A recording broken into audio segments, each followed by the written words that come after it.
basically been the least team in this division for the last couple of years, and that is the Houston Texans.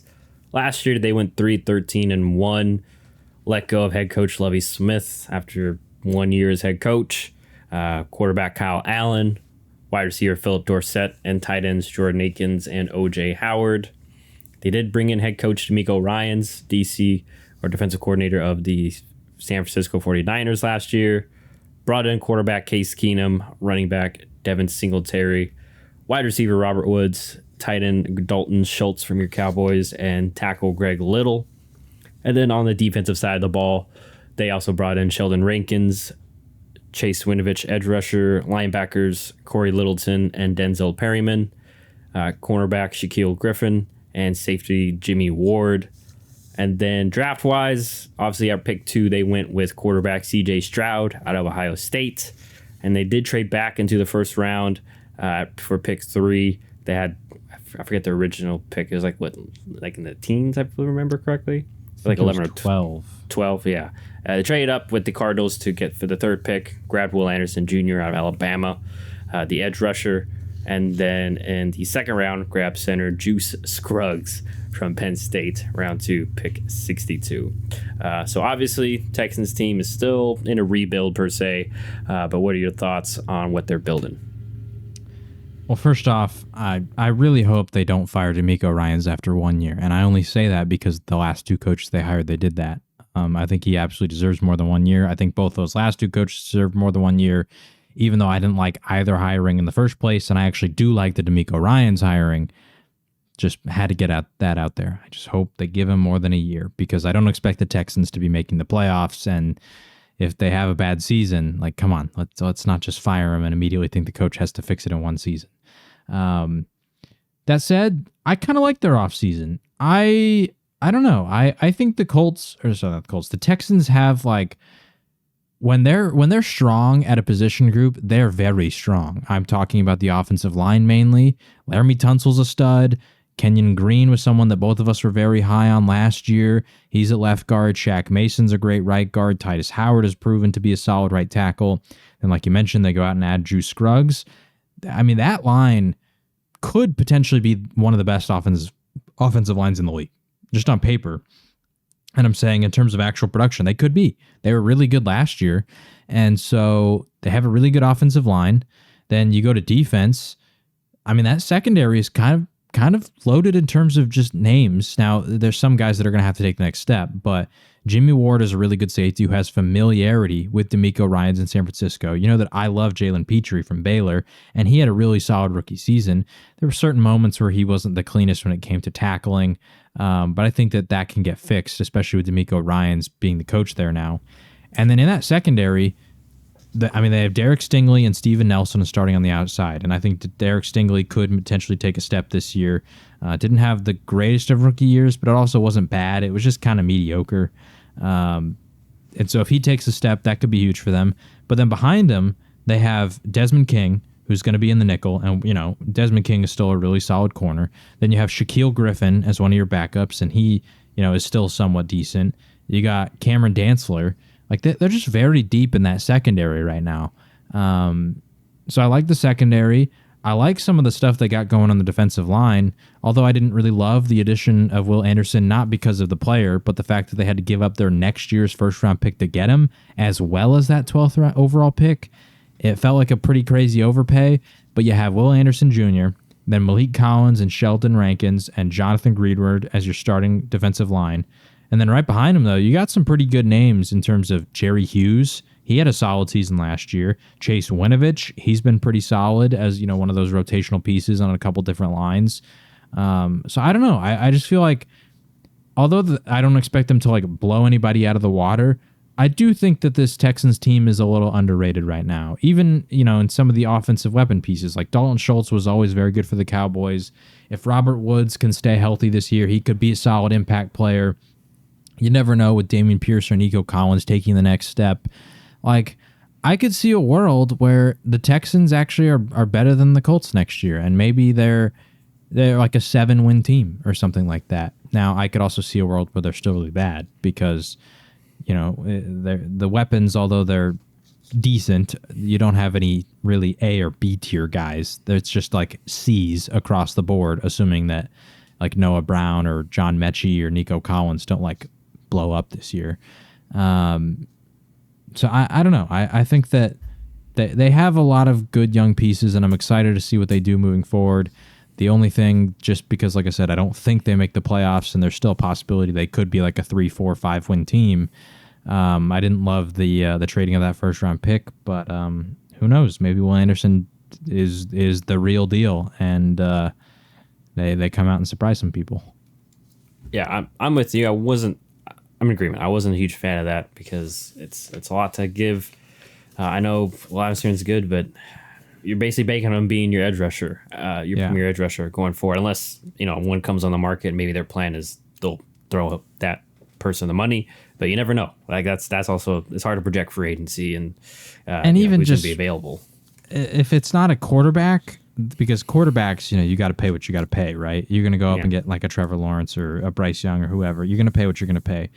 If it's not a quarterback, to trade up 9 spots by getting a future first round pick away that's a tough ask. Yeah, and especially if you're a team that is been a rebuild, been a bottom tier team. Yeah. Let's just be honest, a bottom tier team the past few years. Like, it's a risk because, like you mentioned, because then if they go as we're kind of projecting, because I'm with you, like I'm sorry, but they're probably going to be 4 or 5, 6 win team. Then they're going to be picking in a top 10 again, and which is why it's tough. Just a huge risk. But maybe they believe in CJ Stroud, and I know he had a really rocky first preseason game, but I mean, he's going to make mistakes. He had a couple sloppy decisions and such, but it seems like he definitely did better week 2. But I am with you. I think the biggest concern is they just need to get a little more, as my boy Sim says, sizzle. Like they have, you mentioned, a good defensive line, but now they need to start, figuring out who's going to be the skill position guys, the ones that they can lean on. And maybe it's very likely that none of the guys are going to be, a true number 1 or even number 2. And maybe they're going to have to go into next year's draft or in a free agency to find that premier guy for CJ Stroud. And then defensively, still some, like, I'm a little concerned about defensive tackle. And then I'm trying to think linebacker wise. I'm trying to think. I mean, let's see. They brought in Perryman and Littleton, and Perryman's been very good filler, but like in terms of multiple years. Christian Kirksey and Christian Harris is their other 2 linebackers. Okay, Harris is the younger linebacker from Bama. Okay, so I think Harris is he's rookie. I'm assuming. I think I remember correctly. He was drafted last year. Last year, year 1. So yeah, maybe they bring him along, but all the rest of the guys, like especially if you're thinking with this team long term, like Perryman, kind of a journeyman. Same with Littleton.